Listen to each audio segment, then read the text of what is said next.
So are you ready to improve your conversion rate on the phone? That is a question that I'm often asking people when they talk to us and asking us to help them improve their business and increase their sales. Are you ready? So what makes someone ready? The biggest successes that I've experienced when training people on the phone is certain conditions have to be present. Number one, they have to have people who are dedicated to answer the phone. That's number one. If you don't have that, then you're going to have somebody who's handling a phone on the side of their desk, constantly being interrupted. Perhaps if they're at reception, they're not going to be able to have the kind of conversations that I recommend having, which are more private and emotional conversations, directly one-on-one with patients where nobody else should be listening in. That's one thing. You're going to have the dedicated person ready to answer the phone. Number two, that person needs to have a motivation to improve. They have to have a motivation to want to learn something new. So if that person figures that they can increase their close rates or conversion rates just by doing the same thing that they've always done, well, I consider that person untrainable. If you have somebody who is, number one, available and trainable, well, those are two great steps on your journey to being ready to convert. What else is necessary? That person needs to have permission from you to spend the required amount of time that it takes to engage with a new prospect on the telephone, be able to form some kind of emotional connection with them so that they can earn the trust in order to convert that caller into a first appointment. And that typically takes between 10 to 15 minutes at a minimum. So if you don't have that ability to give that person that amount of time, then you're really going to hobble your opportunities to increase your conversion rates. And what does that achieve? Well, that could potentially hobble your opportunity to double your sales.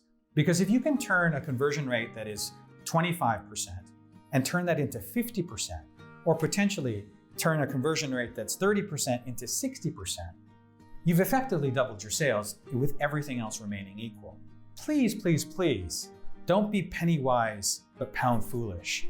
Ensure that you're getting yourself ready to convert, first of all, before engaging in any kind of training program that, in fact, could generate the kind of business that will return many, many, many times over the investment that you might be putting into getting ready to convert. How do you deal with a phone call when it comes into a practice? What do you say? How do you answer questions like, what's the price? And I think that's probably the most common question that clinics receive. Well, one of the first things that you want to avoid doing is actually surprisingly answering the question.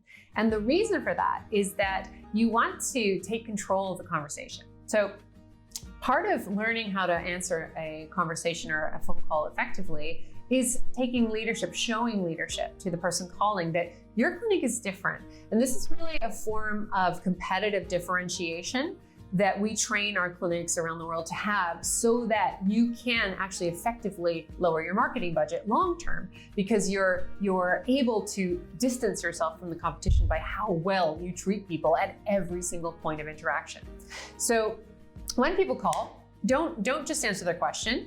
You need to actually say, that's a great question. I'm going to answer that for you in a second, just in case, so that we don't get cut off. Let me make sure that I get your information. So you're going to want to get a information set from them. Now, you can determine what that is. Every clinic's different, but you want to determine, okay, what is our minimum data set that we're going to make sure that everybody who calls we capture, so that if you get disconnected or they do not, take the next step, you have the ability to follow up with them. So I would say, as a bare minimum, that's the first thing you want to make sure you do now. From today onwards, you want to make sure that even if they don't go in your database, because I know that for many of you, that's something that you only put somebody in your database when they book a consultation. You want to create what we have a daily sales record, but which we give to our clinics. It's a Excel spreadsheet if you don't have a database, but you want to start tracking that information so that you know what is your conversion rate on the telephone. So what are some other ways that you can take leadership? Well, you get the data set, and then you introduce yourself. And then you're going to want to ask them some questions. So before you kind of give them the price, you want to let them know that you need to be able to ask them some questions so that you can best help them. And I think that that's a really fair thing to do. When you go into a store, if you ask for something, if somebody just blindly recommends something to you, you're not going to trust that as much as somebody who actually asks you questions to get to know you and what your needs are so that they can give you a professional recommendation. Well, it's no different for a clinic. So you're going to want to make sure that you ask them some emotional questions. And so we train all of our clinics to go through a series of questions that really gets at, why are they calling you in the first place? What do they want to achieve? Maybe it's not even something you can help them with. Maybe they have a lazy eye. Maybe, you really want to sort of go through and figure out who they are and what do they want to achieve. Take them through a series of really cool questions that will make them feel like you really get them and really understand them, so that you really increase the chances that they will take the next step and book the consultation, because you've differentiated yourself from the competition and proven that your clinic's marketing and customer service is at the same high world-class level as is your patient care. Back when you were in school, you had a relatively easy way to ascertain where you stacked up against your peers and colleagues. However, now that you're in a practice setting, it's a little bit tougher to know where you stack up, not only against your ideal, but also against your peers and your colleagues. And that's why we created the Premium Practice Score. And if you'd like to take that test, if you'd like to see where you stand up against the best in the world, or perhaps the best for yourself, you're able now to take that and then see where you stack up.